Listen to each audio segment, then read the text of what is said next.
no visible lesions, okay?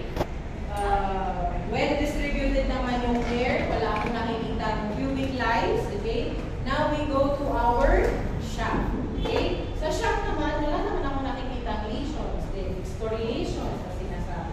Doon naman sa glands, the same. Walang signs of infection, walang signs of lesions, walang redness, okay?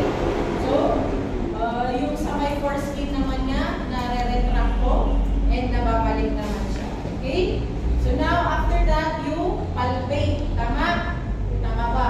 Tama ba yung guys? So, ipapalpate mo yung shaft. So, wala naman po akong nafe-feel na mass. Okay? Na bukol. Walang tender, ay walang masakit. Kapag pinapalpate ko, wala. Okay? Walang tenderness. Okay? And then you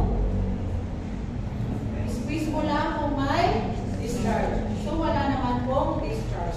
So, after that, itaas mo lang yung penis and then you check the scrotal sac. Okay? Inspection, wala rin lesions. Walang signs of infection. So, I will now palpate. Okay? O wala ako na palpate na mass. Okay? Pero kapag may napalpate kayong mass, what will you do? You auscultate. Why will you auscultate? Sir, may napalpate akong mass. Okay. So, i-auscultate nga natin para tingnan natin baka hurt niya, loose niya. Okay. So, anong gagamitin niyo? Diaphragm. Okay? So, wala akong narinig na vowel sound. So, meaning, X ang hernia. Kung may narinig kayo na vowel sound, meaning may hernia. Okay, so walang hernia. So, okay, walang hernia. Check ko nga. Trans illumination. Saan lang nag-red glow? Anong condition?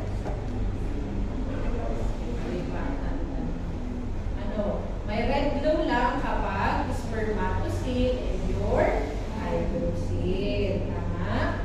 Pero kapag tumor yan, walang red glow. So, check natin. So, before kayo mag-light, turn off the light. Before kayo mag-trans-illuminate, turn off or darken the room. Okay, darken the room. Kapag ikaw nag-assess sa lalaki, magtawag ka ng asawa. Okay, so darken the room, check ko po, okay. Walang red glow. So, meaning possible na tumor.